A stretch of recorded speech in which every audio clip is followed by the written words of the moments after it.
Everybody always says, if you tried your best, that's all that matters. The best is all you can do. If you tried your best, it doesn't matter what happens. It doesn't matter if you lose if you tried your best. Most people have heard that before. But there is a secret to the universe that most don't know. If you actually try your best, you can't lose. Not pretend to try your best, not try your best 90% of the time, not try your best with excuses. If you genuinely try your best all of the time, all day, every day, it's impossible to lose. So when people say, if you tried your best, it's okay to lose, that is a logic fail. Because if you lost, you didn't try your best in the first place. If you actually try your best, it is impossible to fail in this life. God is watching and he rewards those who want it the most. If you want it the most, you can have it. It's a competition. Every dollar you want, the house you want, the car you want, other people want, you have to win. You have to want it the most and genuinely do your best, because most people aren't capable of doing their best anymore. To get up every day, whether they feel like it or not, and perform regardless. That is the secret. You cannot fail if you try your best. So if you don't have the car you want, the woman you want, the relationship you want, the friends you want, the house you want, you haven't been trying your best. Because I guarantee you, the second you do, you'll have all of it. I believe there's only 3 reasons people are not rich. One of 3 reasons. They're either stupid, arrogant, or lazy. Stupid is actually the smallest category. People think, oh, you know, there's a lot of stupid people. There are, but I know a lot of stupid people with a lot of money, right? There's so much money in the world. To be too stupid to generate money, I think is less than 5% of the population. We're genuinely too dumb to ever make a good wage. Then you have arrogant and lazy, and these are the 2 most common. Lazy because people just, oh, you know, but I need time to myself. Oh, you know, but it's the evening. Or, you know, it's hyper competitive. There are people who do not need times to themselves. There's an Indian in Islam, or there's a guy in Islamabad who'll do your job online for $3 an hour and he doesn't sleep. You're going to lose, right? So if you're going to be lazy in any regard, you have to understand there are people like me who are billionaires who work 18 hours a day. When I finish this, I get into my car and I open my laptop and I work on my way to my next appointment. And I'm going to work all night till the day I go. When I go to sleep, I close my laptop and I'm asleep a minute later. I work. That's all I do. Lazy is a big problem because people go, oh, but I just want to relax. If you just want to relax, that's fine. But you're competing against people who just don't want to relax, and you're going to lose. And the last, and I'd say that's around, a lot of people have that element to them. A lot of people are lazy. That's about 50% of people. But the main reason people are not rich is because they are arrogant. If you were to take somebody who says, I'm doing my best, I'm really trying, and you were to get an exact schedule of their last week and find all the times they've wasted time, you'd say, look, you've wasted time, wasted time, wasted time, wasted time. You know what's actually amazing? Most of those people are not even self-reflective enough to go, you're right, I'm not trying my best. You know what they'd say? Well, I have to rest sometimes. I have to have a social life. They'd be so arrogant because they're arrogant. I had to do my Facebook. Yeah. No matter, you'd even show them, here's where you fucked up. Well, you know, I have to, oh, you're crazy. And then they go back to being a loser. A lazy person thinks he's working too hard, and a successful person thinks he isn't working hard enough. And we're doing 20 times the work they are. And we're like, oh, I could have done more, could have done this. Oh, I missed that today, can't miss that again. Oh, I should have taken that call. I should have flown there. I should have. That's, you know, we have guilt about it. They don't give a solitary fuck. And even if you pointed it out to them, they'd sit there and go, oh yeah, and they'd make some excuse for it. It's the brutal arrogance of people. Perhaps 50, 60 years ago, you could be a normal man with a normal job, have a normal life and a normal wife and a normal house and a normal car and be happy. But the world we are now living in is proving that being a normal man is nothing more than slavery. Being a normal, law-abiding citizen with a normal income and a normal wage and one passport and a normal wife is going to leave you depressed. Sooner or later, it's just going to leave you and you're going to end up fucking suicidal and miserable. This is what I don't understand about people, especially men in the world today. Why are they so worried about being afraid? Why are they so worried about, I was afraid every time I fought. Yeah. I fought anyway. Yeah. Like, I don't let fear guide what I'm going to do. I do what I'm supposed to do regardless of how I feel. My life is just work. But that's boring, right? But that's the truth about it. I'm on my laptop all day, every day. I have 18 hours a day of screen time. I'm either training or I'm working. Do I know some women? Yes, of course. Do I have some fancy cars to drive? Yes. Can I go to the odd restaurant? Yes. But the majority of the time, all I do is work because that's what I enjoy to do. I don't think most things outside of work are as entertaining as the work itself. That's why I'm successful. Yeah, I do have women who I know, and yeah, I can have that crazy lifestyle, and I did it for a while. But I wouldn't even say it's empty. You know, people get successful and they start to say, oh, I'm above that. It's empty. It's empty. It's vaporous. That's true. I just don't think it's as fun as working. I think just winning is fun. I think the whole point of life as a man is competition in the first place. You need to work to win. You can show off the women and cars and money and traveling and private jets and lifestyle are an easy way to peacock and show off your success. There's a word I'm looking for. I never lose my words. But they are a result of success. So what you do is when you make a whole bunch of money, you can't just show your bank balance all the time, right? So instead you show a lifestyle. That's what you do. You show a lifestyle to say, look how successful I've been. Here's how fantastically I've done in my business. So here's the lifestyle to reflect it. But once you get to a certain point where you're known internationally for that lifestyle and you're known globally for making the money, you don't need to show off anymore. You know, so it's like, okay, well, I'll just rather just make the money. It is kind of fun. I'm not going to lie. I'm not saying I'll never do it. I'm not saying I'm above it. I'm not trying to pretend I'm a saint. But most of the time I'm just working. But I think that I break it down in a different way. I think a lot of people see me doing the things I'm doing and they don't understand exactly why I'd go down such base instincts. In fact, I've been insulted with that. They're like, Andrew Tate's made all this money. All he wants to do is sleep with women and drive cars and go on jets and show off and spend money. But when you're trying to, in a feminized world, when you're trying to appeal to young men, the easiest way to do that is their base instincts. I mean, we can sit and talk all day about how civilized we are. And we are. We're a civilized society. We're civilized people. But there's also animalistic base instincts we all have. One of the base instincts that men have is the procurement of females. They like the idea of having sexual access. Because typically it's the females that have the sexual choices, not the men. Most men take what they can get. To be a man with sexual choices is unique in the world. Always has been. Kings had multiple women and the average dude was lucky he got one. That's just how it worked. A lot of men got none and they died without children. So there's sexual access, and then geographical freedom's another one. Just being in a different location every day, a different country every day for a month is a completely different lifestyle that most people live. So it's just showing that you're not constrained by the matrix and you're trying to appeal to people's base instincts, which is freedom, sexual access, the capability of making money, and having also brotherhood is an extremely important one. The reason I'm always with my brother and I'm always with my friends, a lot of guys are I wouldn't say jealous or envious of, but they look at that and say, that's the life I want to live. I want to be with 10 guys who would die beside me if we got in a battle. We're ready to die right then, right there, and we're having the best time of our lives. I think all men want to live that way. So yeah, it is my life. They are the things I like to do. But primarily it is part of the appeal for the young men who are growing up in the world today, because what is the alternative they're being told? You have to be a polar opposite to the thing you're trying to destroy. And I may be an exaggerated polar opposite. There are some people who agree with me who say, yes, you know what? You say the right things, but you say them too strong or you do it too much. I'm an exaggerated polar opposite.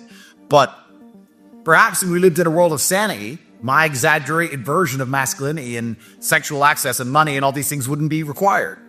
But it is. So you have to fight fire with fire. I wouldn't even say that my exaggeration is purposeful, but it's kind of interesting. We can actually analyze this from a completely different point. It's interesting how, you know, when you're a child and they say, don't do that, it makes you want to do it. It's interesting how even as grown-ups, we're exactly the same, right? We're living in a world now where if I go on a yacht with a whole bunch of beautiful women, all the feminists get upset. If they didn't get upset, I wouldn't want to do it. But now when I'm filling up my yacht, I'm like, if I get even more girls, they'll get more mad. And they motivate you by their discontentment. That's just how the world works. We're all, to a degree, human. We're all, to a degree, petty. We're all, to a degree, going out there trying to annoy our enemies. So it's kind of how it works. So it's interesting, if we wanted to do a thought experiment, how the more extreme a viewpoint, how it creates in and of itself the equal and opposing extreme viewpoint. If they were sensible, I would be less extreme. But they're not sensible, so I am more extreme. Not even on purpose. It's just how they're self-fulfilling prophecies, because there is no light without dark. Yeah, I'm pretty unapologetic. And I think that the fact I'm unapologetic means they don't tell me too much because they know what my answer is going to be. I don't believe I'm doing anything wrong or bad. In fact, I think I'm doing good things. And I do have to keep myself in check because there's a lot of people doing bad things who don't think they're doing bad things. And that's why they do them. It's a lot of people going through the world right now saying, I'm not doing bad things. I'm doing good things. And they're actually damaging society. It even gets more complicated when you understand that whether they are doing good or doing bad depends on what side of the fence you stand on. So to some people, they are doing good. To other people, they are doing bad. And then you get into the subjectivity of the world, which is how most things work. So I do try to keep myself in check and make sure that I am not doing anything genuinely harmful to society, especially when my haters are saying that I'm the worst person in the world. You have to sit and say, am I the worst person in the world? Am I damaging society? And you have to make that decision. But I've analyzed it head to toe, and I believe that in the end, what I am teaching people is the good thing, is the right thing. Even just the fact that I'm teaching people to have mental resilience and control, that alone is enough in a world where 60% of people are popping pills and are sad all the time, and male depression is going through the roof. People are committing suicide. Even just teaching men to be happy within themselves and control their own minds makes me believe I'm doing the right thing. And yeah, I can live an adventurous life, and yeah, I can do some crazy things, but I believe the ends justify the means. However, I'm very aware that most people believe this about themselves. This is how people operate. So you have to be very human, and you have to come to your own conclusions, and then you have to take yourself outside of your mind and look at it from above and say, if I wasn't me, would I believe that? It's the same with nearly every decision being made in the world today, right? You can have a factory, and you can hire a bunch of illegal immigrant workers, and you can say you're doing the right thing because those illegal immigrant workers now have a chance to make money and send money home and feed their children back in Tijuana. But the people around you are unhappy with all the illegal immigrants in their city. So you're the bad guy to the people around you, and you're the good guy to the illegal immigrant worker, and you're doing it because you get to save money. And you're justifying it yourself. You're justifying the virtue, saying I'm a good person because I get to help these people, but really you want to save the money, and a whole bunch of people in the town actually hate you for it. So are you the good guy? Are you the bad guy? Well, it depends what side of the fence you stand on. My enemies truly believe in their heart I am the bad guy. And it's not only me. It's the same with Trump. Trump can come along, secure their border, reduce the drugs, make them richer, fix their country, and they'll still hate him. They will still hate him because he said something once. That's how their mind works. Well, I think she understands that the ends justify the means also. I think she is truly 100% on my side. She said the people who are against you are crazy and everyone's over-exaggerating. And also, although I've said a lot of hyperbolic things, I pushed the limit. And the reason I pushed the limit is because, as I said earlier, our enemies have pushed the limit. Really, a lot of the things I'm saying were common sense only 10, 15 years ago. I don't think I've said anything really, truly that extreme. What have I said? A man's a man, a woman's a woman. I said that a man should protect and provide. A woman should listen to her man and let him guide her. I said that women can't drive. I mean, come on. Everyone can have a panic attack if they want. You watch any older movie. You watch any movie from the 80s when the couple get in the car, who drives? The man. And there's some kind of remarkable, mind-bending insanity that I say that, and people have a mental breakdown. But it's just a reality of I feel more comfortable with a man driving my car.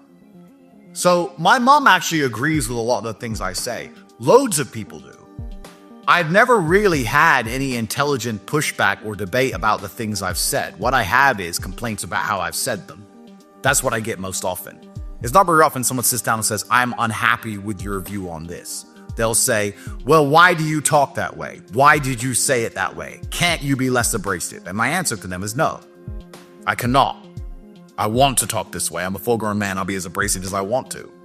I want to have my viewpoint etched into your mind when I speak. So I could say that women are weaker than men, or I could say that females are physically incompetent because it bothers you. But because it bothers you, you remember it and you think about it. And the only reason I'm talking is so that you listen to me and so that it goes into your mind and so you think. The whole point of being a man in the first place is to leave a footprint on this earth. That's why we came to be. That's why men explored the entire planet, to be the first person to explore that country, the first person to build that tower, the first person to win that fight. That's the reason men enter the cage and risk their lives. That's the whole point of it. If I speak, I'm going to leave an imprint on your mind or I'm not going to fucking talk to you. That's why I'm talking. So no, I won't be less abrasive. That's how I want to speak. There are times where I need to be less abrasive. I'm an adult. I'm not a dummy. There's times when you're in court, you need to be a little bit nicer. To a police, you're a little bit nicer, etc. But I'm also an extremely successful man. And I don't have to talk to any of you people. So if I'm going to talk to somebody, I'm the A side. It's at my whim, my discretion. And if I'm going to talk to you, I'm going to talk to you how I like. This is the thing the BBC couldn't stand. The BBC would sit down with me and ask me all these stupid questions. I'd completely destroy them. And they were like, oh, why does he talk that way? Because you need my interview. No one cares about the BBC. I'll talk to you however I want, or I won't talk to you at all. That's one of the benefits of being a successful man. It's probably the primary benefit is you get to just curate who's in your life and who isn't. But I don't think my mom has any problem with anything I say. She may have said a few times, Andrew, you're really making them mad. And I'll say, good, because that's the reason I'm talking at all. Think about it. Why do you spend calories talking?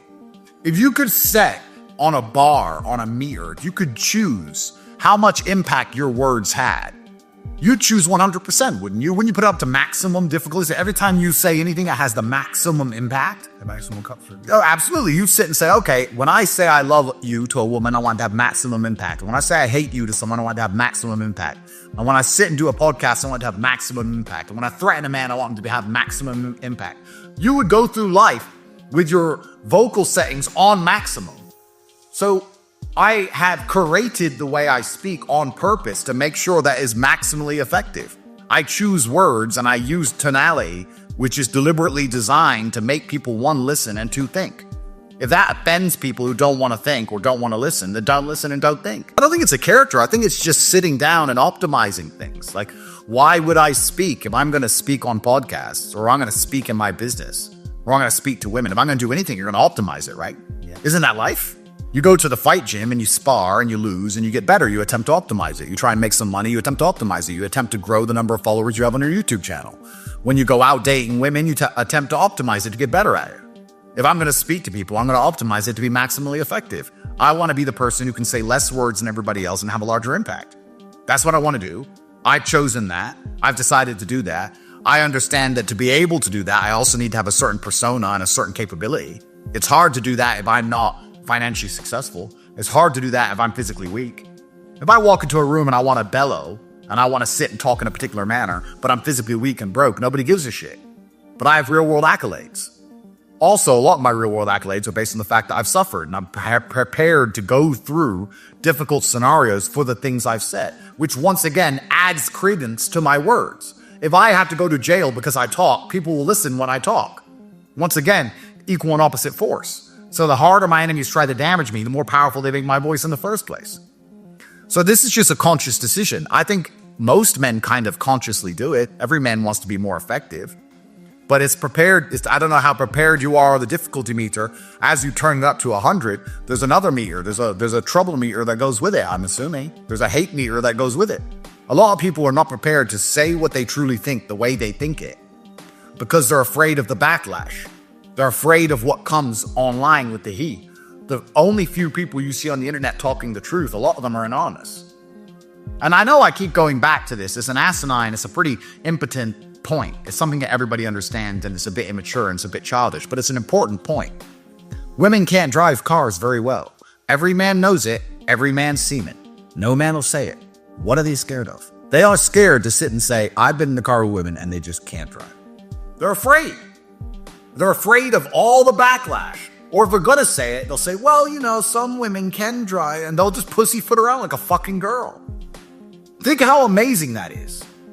You want to talk about subduing the masculine essence, subduing the masculine spirit of resistance against the enslavement of humanity. They have men too afraid to even fucking talk. They have you too afraid to even say what you think. You will sit in a car with a woman who can't drive. You will sit in that car while she crashes the car. And afterwards, you'll crawl out of a crashed car. Someone will say, can women drive? And you'll say, well, you know, some can. It's just gay. And it's amazing how subdued the average man has become. It's truly incredible. They're scared of what? Scared of what? So I refuse to operate in that frame. I go through life and I want to leave a footprint on everything. Everyone I've ever spoken to, I want to leave an impression on. Every room I've ever been in, I want there to be energy in the room that people can still feel after I leave. This is why my enemies struggle with certain concepts they're trying to make me understand when they come along and say, oh, carbon footprint. I want to leave a footprint. I want a carbon footprint. If we could measure all of our carbon footprints on a leaderboard, I would be pissed off if I wasn't number one. I want to win. I want a footprint. So that's why they'll never get through to me. That's why they'll never understand me. That's why they see me as a threat. I respect and understand that, but I'm not going to change. And I'm actually quite proud of that after 3.5 years of this garbage, that they never bought my Bugatti, which they asked for and deliberately tried to. That when they bust down this door, they were saying, where's the Bugatti? When they were searching this house, when they found Bugatti paperwork, they put it in a separate pile. They wanted that car. That was their trophy piece. They wanted to take it, and they never did. So the day I'm back in that car in freedom, it's going to be a great day. But AI is coming to Meta and YouTube, and they'll try and delete me. And perhaps that'll be the end of my internet career. I'm not sure. But yeah, when I used to go crazy viral, it was before the mass cancellations. And now there's AI machines deliberately trained. And we know this because we're combating them. Inside of my school, we have an AI campus. So we're combating AI machines. So we have some of the advanced AI machines inside of my campus, inside of my school. And we'll say, well, how does the AI detect me? And we'll try and put it into our AI algorithms and work it out. And then we'll find a workaround. So at first, we used to invert the videos. We used to invert it so it couldn't detect my face, but it started detecting it. Then we put invert the video. Then we go, okay, well, let's use a cartoon Andrew. And then that worked. And then it started picking up my voice. So we put a voice changer on it. So we got to the point where it wasn't even me.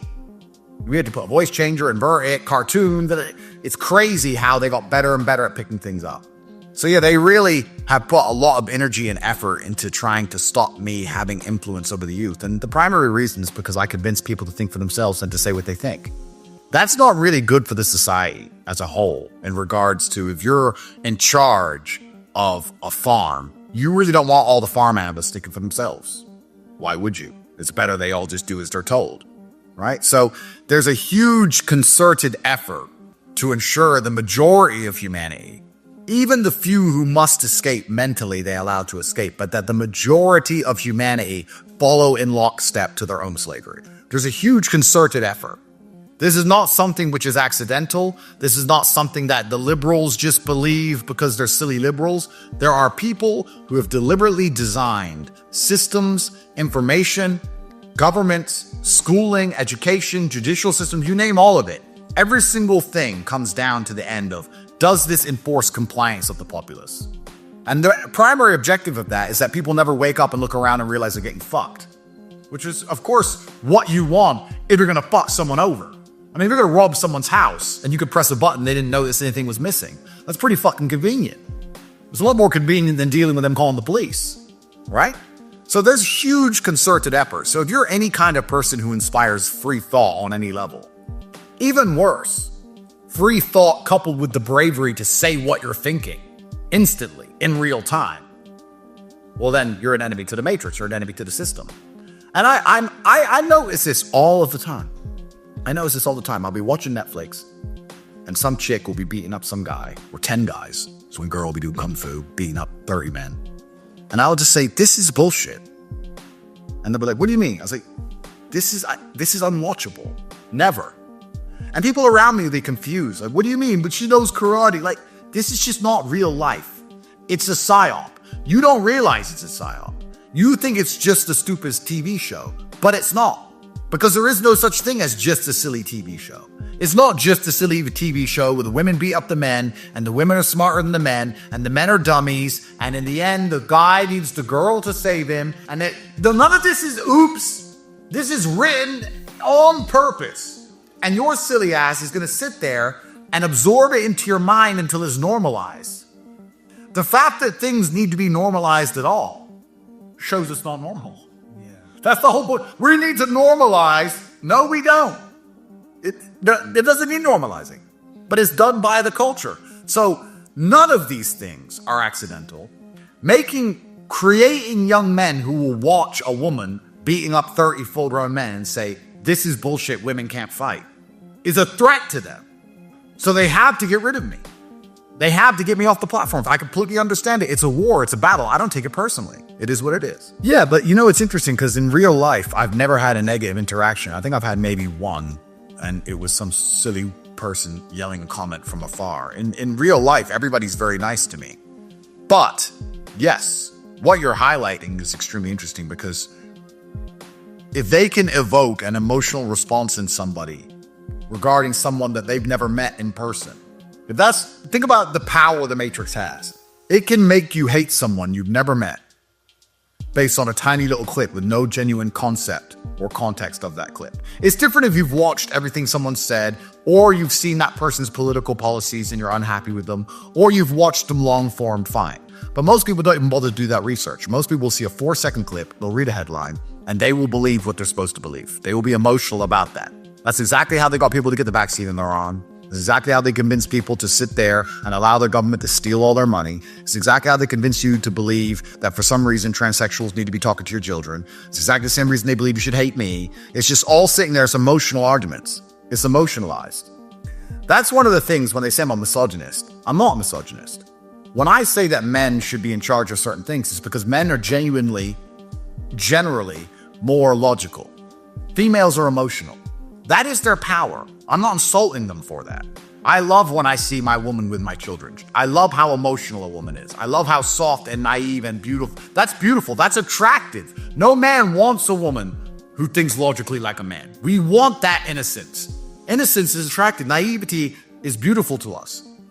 But when you take those things and apply it, the same things that make them beautiful women, the same things we find attractive, the same things that makes them good partners, when we apply that to society, now you understand that it's easier to scare them, that you can appeal to them with emotional arguments easier than you can with men.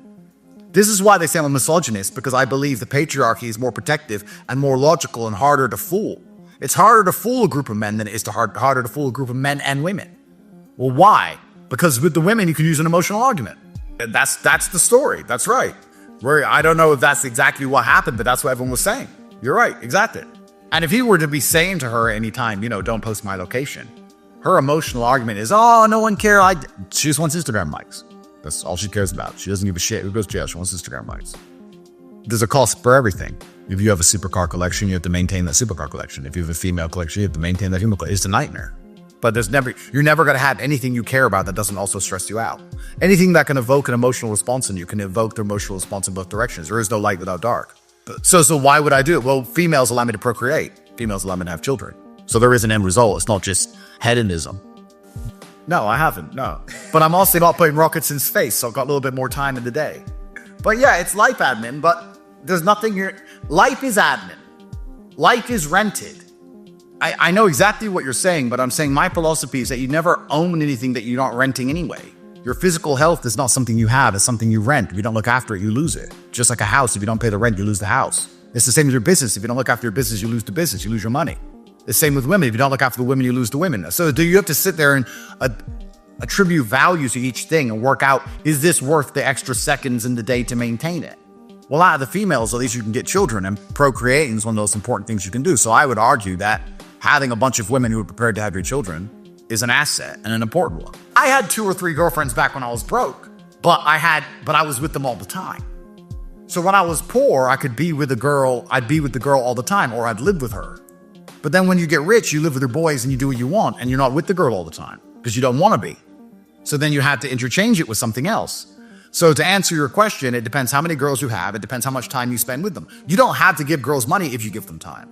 The thing is, if you have enough money, you don't value the money, and you'd rather give them money than give them time because you have other things that are more interesting to do, or another girl you want to see. So you'd rather say, sure, your rent is paid, stay there, and not see her.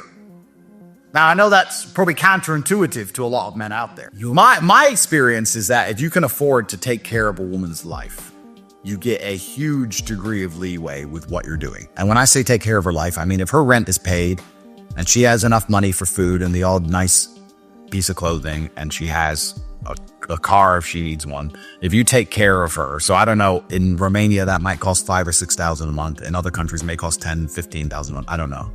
But if you have enough money to take care of a woman, you have pretty high leeway. Yeah, but this is actually a really interesting conversation because you have to be very careful with this because it's easy to be misunderstood. If you're in Dubai and you're just giving girls money and those girls want your money, especially the girls in Dubai, that is what they want. That is very different than a girl who wants your time, does love you, but you don't have the time to give her. So you replace the time with some money. That is very different than giving a girl money who wants money. They have to primarily want your time and want you, but you don't have it to give. So instead you replicate it and you give the next best thing, which is some money or a comfortable life. But I don't think my move to Romania allowed me to do that any easier. Previously, I simply had as many girls as I bothered to have or wanted to have. I just gave my time instead of my money. Whereas now, my time is so valuable. Let's say I have to make $100,000 in an hour. I'd rather spend that hour making $100,000 and give her a $500 present and then bank $99,900 and $500, whatever, and keep the extra money than sit around with her watching bullshit in Twilight, because it's a waste of fucking time. So it gets to a point where the return on doing her crap just becomes zero. And it becomes, to a degree, not saying there's no love involved, because there is love involved, but it does become quite transactional. It does become like, look, I'm taking care of you, everything's taken care of, I'm busy. I love you, you love me, okay, you're loyal, I love you, bang, okay, I'm busy. Because you have more important things to do. Important men have important things to do. The things women want you to do aren't important. Nearly ever. It's bullshit. Now, if they have a loser man, then they'll yell at him to get off the couch, put the video games down, and go get some money. But if they have a man who's going out there getting money, they'll try and yell at him to come sit on the couch and watch a stupid movie. So that's just females. It is what it is. They always want what they haven't got. That's fine. But for you, if you're going to sit there as a completely broke man, the only thing you have to offer a woman is your time. So you're going to have to give it to her. I mean, but if you have other things to offer, especially, and I know this is an unfair comparison to most people watching at home, but I'm also famous and I offer status. If a girl gets to see me once a month, she gets status and I'm famous and she gets a lifestyle and she knows she's taken care of and she's known she's with me. So I get a whole bunch of brownie points that allow me to not use my time. So I'm living in a cheap love. So because I have to use my time, I can have unlimited. I could have 100 girlfriends if I wanted. Yeah. I'm uninterested in sex for the sake of sex. I think it's pointless. If I'm going to have a girlfriend and we're going to sleep together, there has to be a chance of a child appearing. God can decide, but there should be a chance of a child appearing. That's what sex is for. I don't think it's interesting just in and of itself. I'm really over that. But before I die, I would like to have as many versions of me as possible on the planet. God will decide how many come. Women take 9 months to grow a whole baby because they're slow. That's their problem. And children will be made. Yeah, that's the bottom line. Children will be made. But good things take time. Well, yeah, they do. But I mean, I can say some really controversial things. In fact, I'll say them. Let's go. So one of the primary reasons Western society as a whole is failing. One of the primary reasons it's failing is because men have been cucked by women into only having children. Only then. A woman will come along to a man and say, have my kids. I want kids. We're going to have children. And the man will go, okay, fantastic. And she'll go, but don't have kids with anyone else. And he'll go, okay. And then he'll go and he'll work his ass off and he'll, try his very best. And then she'll say, okay, I need a nanny and I need a bigger car for the kid. And we need a car seat. And the kid needs to go to piano lessons. We need a bigger house. We need a playroom. And he'll slave away to get 1 or 2 kids out of this woman. And then if he asks her for a third, she'll say no. I don't want to have any more kids. It's too hard. Get pregnant's too hard. And we need another nanny. And I want to go on holiday. And I want a Birkin bag. I want Instagram likes. So this female and her whims, her emotions, her primary concerns, which a lot of the time are just showing off, have limited that man's genetic potential massively.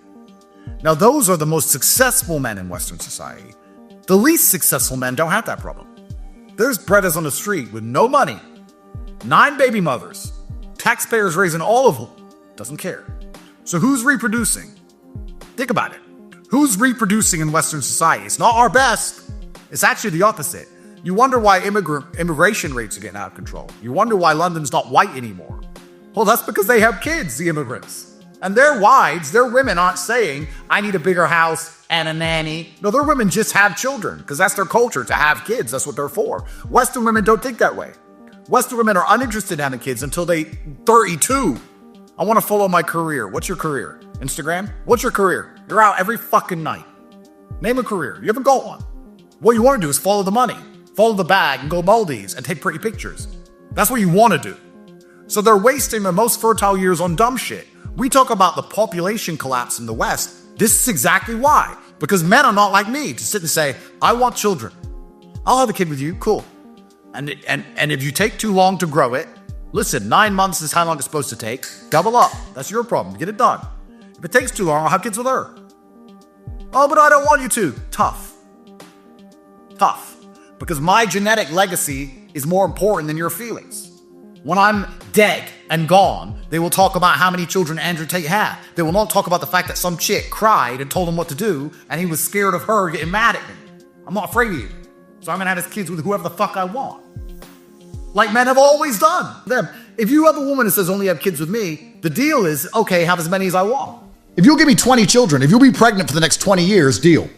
But if you're going to start saying, oh, one's enough, well then, sorry, the human race needs to, it's more, the human race, females in their narcissism, don't think outside of themselves. The human race and Western civilization is more important than your crybaby feelings. So we need children on the planet.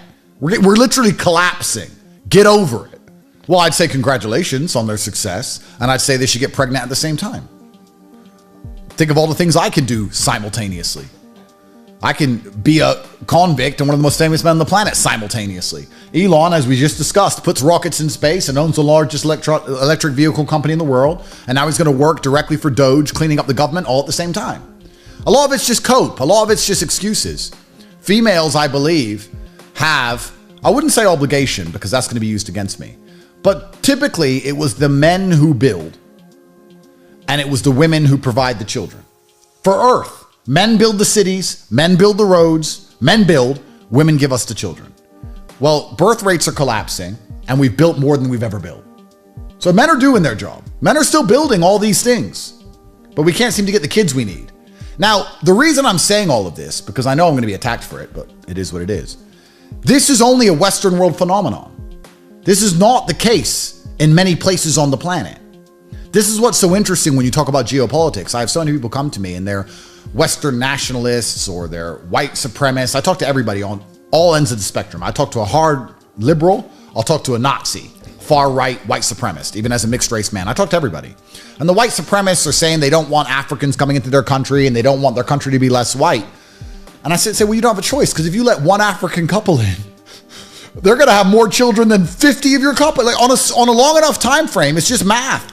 It's just numbers. So we now have a society where women have been liberated from their obligation. And we've asked them, okay, you don't have to have children, which is your traditional obligation. What do you want to do instead? Not stuff. Absolutely. And here's so there's polarity in that. No, of course, but here's where we get into the difference between the man and the female, the masculine and the female mind, because females will think exceptions disprove the rule. Men don't. When you talk about subjects like this, there's going to be a woman watching this who's very successful who's going to be insulted because she's an exception to the general rule. Yeah. But that's not the point. When you talk about geopolitics, when you talk about population collapse across a nation, you can't talk about exceptions to the rule. If I talk about the fact that the Western typical family in Britain doesn't have many children and that's why the population's collapsing, it's asinine to turn around and say, here's one family that has 10 kids. Yeah, that is one family that has 10 kids. But we're talking geopolitically and we're talking about society as a whole. We're talking about the trend as a whole. You're right. Some women are fantastic entrepreneurs. Agreed. However, the majority of breeding age females do not have children, not because they're fantastic entrepreneurs. It's because they're doing fuck all. They're scrolling TikTok. They're pissing around. They refuse to have kids. They don't want to. They want Birkin bags and Instagram likes, and they're doing nothing at all important. That's the reality of it. Now, before everyone says I'm blaming women, we can also blame men, because there's a whole bunch of men who don't want to have kids. Well, and this is the thing, because now you have competing interests. So, and this is the thing that most people don't understand about having genuinely intellectual conversation. When you talk about one subject, now we're talking about female birth rates, right? Yeah. We could talk about it from the perspective of geopolitics. We could talk about the perspective of race. We talk about it from the female perspective, the masculine perspective. They're all different perspectives and they all have competing obligations. This is what's interesting. So the man, I know what you're saying. A woman will sit and say, well, I can't just have kids with anyone because I need to be taken care of. And I don't just want to be left with a baby by myself. Completely agree. A man will sit and say he doesn't want to have kids for other reasons. And then a country will sit and say, well, we need children, so we have to find a way to make it work. So you have all these competing viewpoints and competing objectives. If you're the kind of man who deserves 20 children, you're going to get them. And if you're the kind of man who doesn't, you're not. I mean, if you're going to sit there and listen to and not be able to find a female to have your progeny, that's your problem. And if the female you're with and spend every day with and walk around IKEA with, picking out fucking towels, won't give you as many kids as you want, well, then you're a dipshit. That's, again, your problem. It's not my problem, but it's their problem. And I'm just saying, when I was talking from a geopolitical standpoint. I understand why women watching this will sit and say, well, why should I just have children? Have children with who? None of these men want to take care of me. And then we go down the other rabbit hole of why men want to take care of women in the first place. Men want to protect women when they see innocence and naivety and they find that attractive and they want to protect it from the outside world. A man wants to find a woman and say, you don't understand the world. I'm going to protect you and I'm going to provide for you. And I'm not going to allow you to go out there and be coarsened by the earth. I'm not going to allow you to be scarred. If they meet a woman who's already coarsened, they have no interest in protecting and providing for her.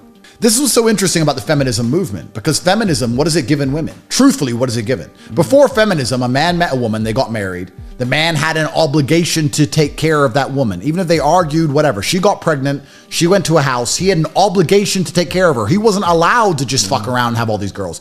Feminism gave men that access. By telling women they can choose to do whatever they want and remove their obligations to be housewives and have children, they said, now you can do whatever you want. Well, now women are sitting there going, I can do whatever I want. We all want that guy. Well, then that guy gets all the choice. So now that guy gets to share you all. That was feminism's result. Feminism put women in a position now where they have two choices. They can go and compete against men in the workforce and lose. We can do DEI hires. We can give them HR jobs. We can pretend that they work, but they don't. They'll never get rich like a man will. Or they can go and try and compete for the best men on the planet who have unlimited choice with younger and more beautiful women forever. So feminism's put women in a very difficult position. It was easier before feminism when they knew they had an obligation to just get married and that man had an obligation to take care of them. The whole point of marriage, you talk about promiscuity, the whole point of marriage in the first place was a very simple business transaction. I'll take care of you for the rest of your life, but you're going to listen to me, you're going to give me children, and you haven't been with any other man. That's the deal. If you're coming along as a woman saying, I've been with loads of other men, I'm not going to give you kids, and I don't listen to no man. Well, who is going to marry you? There's no trend. That's why marriage is gone, right? So you're right. We have two different competing sides. As a man, what's the most intelligent move you can make on the chessboard? Let's forget everything I've said that's offended everybody, and let's just approach this as professionals, as thinkers. You're a man. If you tie yourself to one woman, she can financially destroy you. That doesn't sound logical. Why would you do that if you already have sexual access to her? You already have sexual access to her. She's been with a bunch of men before you. She can't truly fall in love anymore because she's had too much heartbreak, because that's what happens. Every single time a woman sleeps with a guy and she doesn't stay with him, she gets a little bit more cold. You're not going to risk your entire net worth on that. You also, if you're the kind of person who's successful, you have access to not only her, you have access to a bunch of females that pretty much look the same as her. You know that you're going to be attractive to females for the next 25 years. She's only attractive for the next 5 or 6 years. And she's saying she won't give you as many children as you want. Why on earth would a man be loyal to or get married to any of these women ever?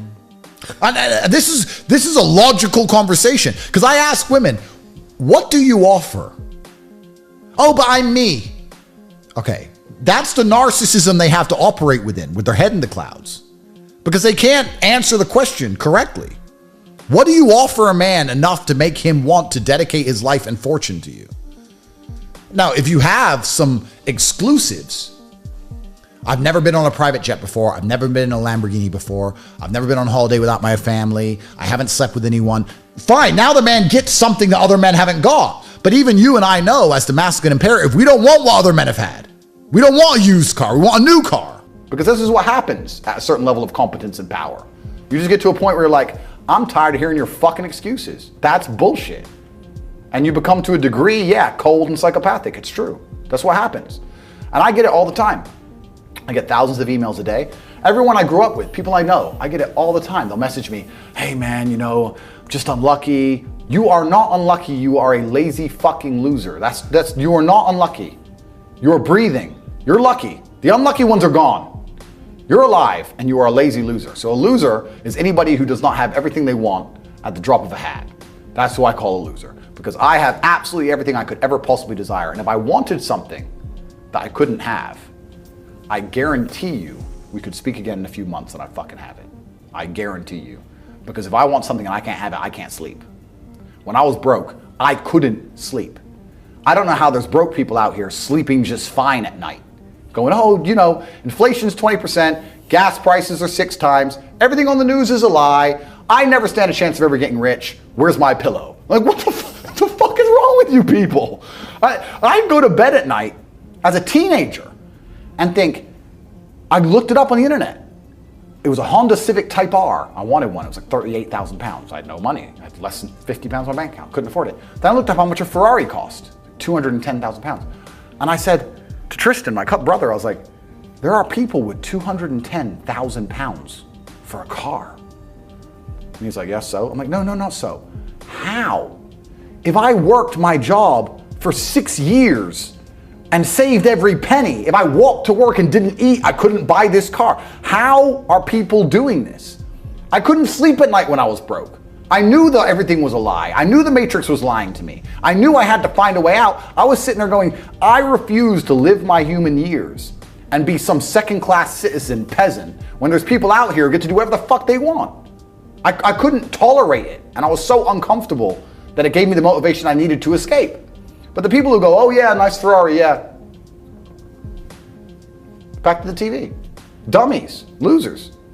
And the thing about the world is, we need losers. I'm not mad at losers. If that's the reality you've chosen to live, you get one spin in this version of life, and you decided you want to be a loser, that's fantastic, because my cars need cleaning, you know, my hotel room needs cleaning. I have a party with all these beautiful women that's a bit of a mess. Please, go pick it up. Somebody needs to do that shit. I ain't gonna fucking do it. If I had to walk into a hotel room and clean up after some other man's party, I guarantee you I'd do whatever it fucking took to become rich so I didn't have to do that shit anymore. But you wanna do that for 20 years? Thanks, friend. Someone's gotta flip the fucking burgers. Someone has to make the fries. I want a Happy Meal now and again. But I don't feel sorry for you people, because you fucking deserve it, because it's the decision you made. You made that decision. If you're sitting at home and you say, I don't want to be a loser, you know what to do. I told you how to escape the Matrix. CobraTate.com. You can join. I'll teach you. But if you're going to sit there and go, nah, maybe this guy with hundreds of millions of dollars is trying to scam me out of 25 pounds. All right, smart ass. Have fun at McDonald's.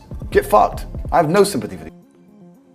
I'm very fortunate in the fact that I don't believe in depression. So because I don't believe in it, I can't be it, because it doesn't exist inside of my realm. We talked about software. Well, imagine your mind as a chessboard. There are certain moves that can be made, and you don't often think about the moves that you can't make. If you're sitting there and the timer's on and it's your move and you're losing a game against a grandmaster, you don't sit and think, well, if a rook could do anything it wanted, where would I move the rook? You don't think that way. You think, what can I do within the confines and parameters of this game?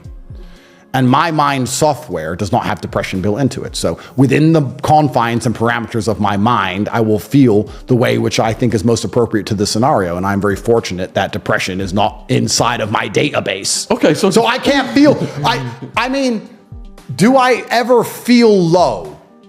I feel frustrated. I feel angry. I can feel constrained. I can certainly get a degree of anxiety due to a mental claustrophobia of parts, of types. Do I feel low? I don't feel low. I'm a weirdo, perhaps, but most of my feelings at the lower end of the spectrum all express themselves as anger. They're all anger. Like, if my heart is broken, I'm mad. If I'm sad, I'm mad. If I would be low, I'd be mad. It was like I was frustrated. It was all just one massive frustration for me. And that would absolutely break my heart. And I guess if I was there for years and years, I would have had to see my children, of course. But it was a frustration that I felt. And I famously said, tears ran down my face, but I did not cry, because I was very, very frustrated. I felt stupid. It's kind of like if you try and do a crossword puzzle and you get stumped and you're just like, and you feel annoyed at yourself, and the timer's on, and this word, and you've read the clue and you know the word, but it's not coming to your mind, and you feel dumb. Or if you're trying to learn Finnish, another language, and they're like, okali glooply glooply, or whatever. That's what Finnish sounds like. And you can't quite say it, and you get mad at yourself. I felt frustrated. I was like, why can't I get out of this room? Like, what is going on? The door is there. There's taxis outside, and I live 20 minutes away. Why can't I get out of this room? Am I an idiot? Why can't I get out of this room? Because a prosecutor said I put a girl on TikTok? That can't be reason to keep me in this room. There must be a way out of here. That's how I felt. I was just flabbergasted and frustrated and not confused, but I couldn't accept this reality that I'm stuck in this room because of something so asinine. It was kind of funny, actually. This was about 2 months in, And we found out we had court on a Monday. And I was sure we'd be getting out soon. I was like, Tristan, they've kept us here for 2 months now.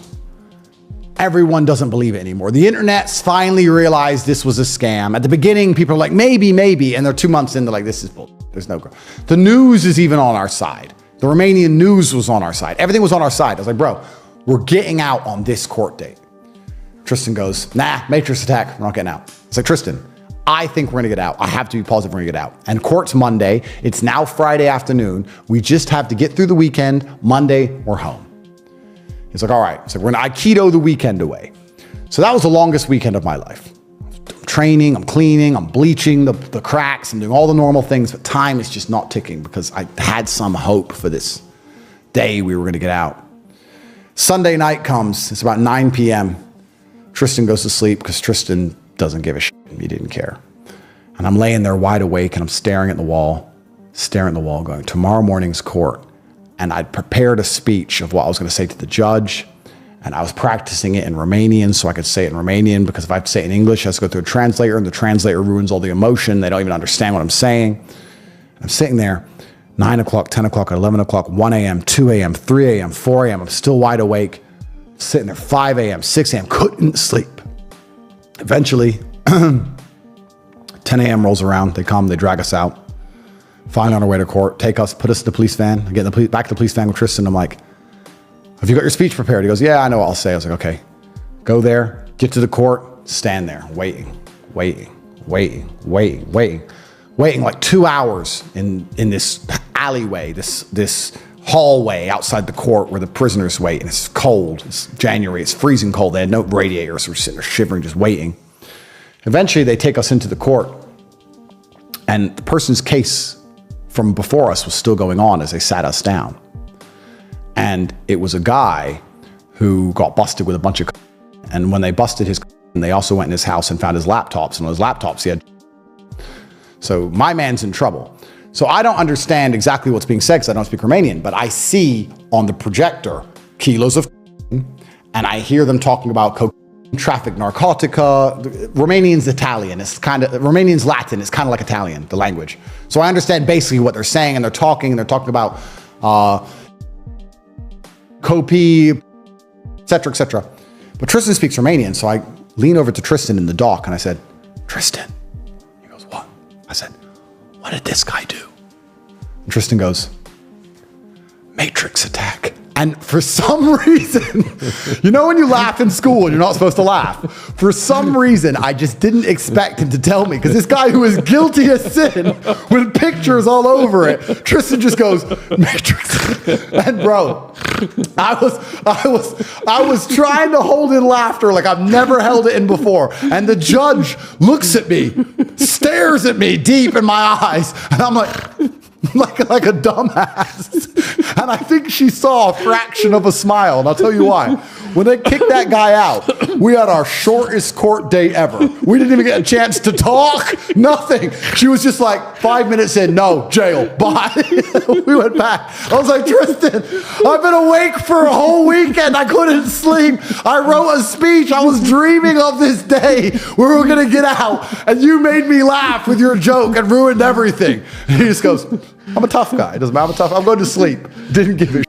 The fact that they are suffering an energy crisis is probably the worst kind of crisis a government can suffer. And I want everyone here to understand something, because when I talk, I find it very interesting that a lot of the things I find myself repeating, I'm repeating them 1.5, maybe 2 years later. This is a video I filmed 2 years ago where I told you this was going to happen. I said mass inflation was coming. If you're a normal wagey, you're about to get decimated and become a brokey and get destroyed. Have-nots and have-yots. The rich will get much richer, like we have, and the poor will get much poorer. The middle class will get poor, but the rich will become more rich than they've ever been. That's what's happened. That's what inflation has done to people who have assets, to people who are already rich. We are richer than we've ever become. But the people who are not rich, it's becoming nearly impossible to become rich. Tenet number 25 explains you cannot live to the 41 tenets of Tateism without money, because without money you are a slave and you are beholden to a master which will prevent your progress and your escape from the matrix. Watch this video where I explain to you how important it is you get your act together and you get money quickly. I said this many, many times, and I have many different examples of me saying it, but The inflation indicator is bullshit. The reason it's absolute bullshit is because they're talking about a little basket of groceries. Is that what you want to dictate your life on? Is that what you want to base your life on? Well, I can afford groceries or not. That's the most bare level base life. Food to live, bread, eggs, crap, right? The real indication of inflation is the rich people shit. Because I'm guessing if you're watching this, you want to be rich, right? You should want to be rich. You don't want to go through life thinking, I hope I can afford bread forever. You want to go through life thinking, I hope I can get a London penthouse next to Harrods. Hope I can buy a Rolls Royce. You want to be rich. Let me tell you something, as a rich motherfucker who buys rich people shit. The inflation on rich people shit is through the roof. The price of London penthouses and premium property and expensive cars and boats is through the roof. The inflation rate's like 50%, something ridiculous. You would not believe how much more expensive this stuff's getting. The only way you can truly measure inflation is measure against the lifestyle you want. So when the government's saying to you, oh no, inflation's only this much, you know it's a lie anyway, right? What you really need to consider is, shit, I was making this much, hoping to have a Rolls that cost this much. And what's going to happen next year is you're going to be making this much and the Rolls is going to cost that much. Do you understand? You got to get your shit together today, now. I say to people all the time about speed. I think I'm making it up. You need to act quicker. Anything that's in your brain that you're half considering is a fuck up. I live my entire life with instant action. I look at shit and go, boom, 3 seconds of analysis, yes, bang, done. That's how I got fucking rich. You're gonna sit around and wait for inflation to eat your ass like a dumbo. Get it together. of course not. They banned me because I am a fortune teller. They banned me because I am eternally correct. Now listen, gentlemen, there's a banner at the bottom of this screen. Telegram at EM Live Chat. You can speak to War Room members in real time right there. Get your Telegram out and start speaking to them now. Let me explain something to you. If you're a new follower of mine, I have been saying and predicting the future for years. I filmed that video 2 years ago. I've been talking about inflation before anyone else. I've been talking about the energy crisis before anyone else. I've been talking about mass civil unrest before anyone else. Anyone who's followed me for years, please verify in the chat. I've been warning you. I've been saying this for years. I am years ahead of the game. This is how I managed to make hundreds of millions of dollars and insulate myself and protect myself. All of you are sitting there waiting to get hit by a speeding truck. I saw it off in the distance. Don't you want to listen and learn from the fortune teller who not only has been proven to have a perfect track record, but is also living the exact life you want to live, one of absolute freedom and abundance? There is nobody else on the planet with a record like mine of literally predicting the future. I told you this was going to happen. And if you sit there as a person with a sentient of intelligence and understand that I have been right every time I've said anything, and I'm telling you I know more about what is coming next, and I'm telling you that these tenets are ultimately important, especially tenant number 25 is nearly the only thing that can save you. And I'm saying you need to message the EM live chat on Telegram so I can tell you more off of this stream, so I can explain to you exactly what's going to come in the future, and you don't bother to do that, then you deserve the slavery which is coming for you. I have been right about everything. I was right about the Bitcoin price. I was right about crypto pumping, crypto dumping, inflation, all of it. I've nailed all of it. And if they left my social medias up, there would be a track record of my infallibility. And that is why they decided to try and destroy me, because they don't like the fact that I have been proven as an ultimate and consummate professional in all aspects of humanity for too long. And they look at me and they think, this man is too good. We spoke after the fat guy Daz made his first video about us. We appealed to him and say the reason women are not interested in you is because they can tell you're a threat. A starving man is always going to be desperate to get the food, and he's more likely to break the rules or break societal boundaries to get that food because he is starving. A man with options, a man who can eat anything he wants, has no reason to break the law or be creepy or be weird to get food. Because that person has a physical disposition which is repulsive, because he has decided to eat so much that he is no longer physically deemed attractive, he is the kind of person who is very, very likely, because of his lack of abundance and his lack of options, to be a predator. Now, what's very interesting is this. We made it very clear in the last emergency meeting. We said, it's very strange that the universe is cyclical and karma is real. And isn't it always amazing how the people who point the finger accusing somebody of something end up being that thing themselves? There's a man who sits there and says, Andrew's a danger to women. Andrew's a danger to women. And they are truly the danger to women. They're just trying to distract the world and deflect the attention from their own crimes, and perhaps alleviate some guilt for what they've been doing and pretend somebody else is the problem. Men like me with unlimited options do not need to be a danger to anybody. Men like me have women coming out in support of them endlessly. So absolute credit to Famous News and Matthew there for telling the truth and highlighting this story. I have said before, these male feminists, these people who sit there and pretend to champion women, I said in my final message, have no genuine concern for women. They are just simply trying to weaponize an issue because they dislike me. And what Daz has done perhaps is the most heinous and disgusting of crimes on the face of the planet today. Not only did he start to tweet out and pretend that women had come forward about me to him. Why would women come forward to a fat video game dork for no reason? Why would women who have known me ever know a complete and utter loser like Daz Black? Why would they come to you instead of law enforcement? Nobody gives a fuck about you, Daz Black. So that was a lie.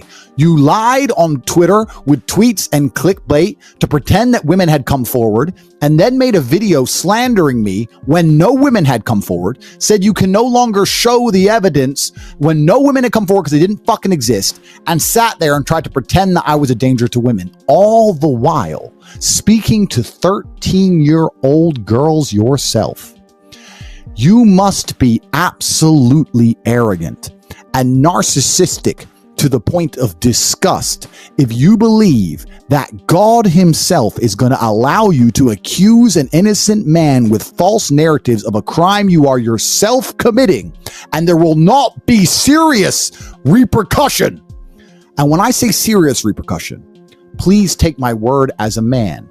One of the tenets, which I spoke about earlier, was to mean what I say and say what I mean. The repercussions for your actions will be larger than you can possibly imagine. Larger than a little bit of deplatforming, larger than some internet bullshit, my friend. Because you thought that clicks on YouTube were worth trying to vilify an innocent man while yourself talking to underage women. A woman has come forward about Daz Black, accusing him of being a pedophile. Not a single woman has come forward about me. And karma is real. It is a real thing. My message to this girl is that what happened to you is not your fault. Daz is a predator and he's a sick individual. The reason Daz did what he did is because he knows he is a repulsive individual. He is physically repulsive because he is grossly overweight. He shows no self-control because he can't stop eating. And that is probably something that most women find absolutely repulsive, a man with no self-control. He is a danger to women, as I identified before you came forward. For this reason, I personally offer you a cash reward. I will personally offer you £500,000 in cash in your name because I'm a man who believes in bringing light to the universe. I believe in doing the right thing for people who have been wronged, as per my tenets I previously outlined. You have £500,000 from me, even though I am not responsible for the fucking disgusting acts that pedophile did. I will still do my best to make the world a better place. Secondly, I offer you full legal support and full legal counsel. I want you to know that QCs, the best lawyers that exist on Great Britain, on the Isles themselves, will take Daz Black and destroy him from every fucking angle for not only slandering me while he is himself committing a crime, but for committing the crime itself. You have a criminal case, but the criminal case will only put him in jail. You need also compensation from this man who abused you. And now my final message is for Daz Black himself. I have always acted in a way where I knew God was watching. I thought, I can't do that. God will see it. And if God sees it, he will punish me for it. Maybe not now, but sooner or later, he'll put somebody on the face of the planet with the intention, with the will, and with the capability to punish me for doing such a thing. That's why even when I was in private, when nobody was around, I was such a nice person. I was good to other people. That's why even 10 years ago, when I told a girlfriend goodbye, I did it in a respectful manner. And here we are with reporters contacting these girls trying to make them come forward, and they won't, because I've always been nice, knowing that God is watching and the world is cyclical and what goes around comes around. I have been acting with integrity and honor for such a long period of time that despite the absolute fucking hit piece that the Matrix has constructed and attempted to attack and destroy me with, despite all of the false narratives, they've yet to dig up a single female on this planet who will come forward and say I'm a predator. Whereas you, the complete fucking opposite has happened. Daz Black, it is my intention, and my intention is very strong because I have a lot of time, a lot of money, and a lot of friends to ensure that you pay the price for your fucking disgusting crimes. I think there's nobody alive who would argue with the fact that talking to a 13-year-old girl for any reason is fucking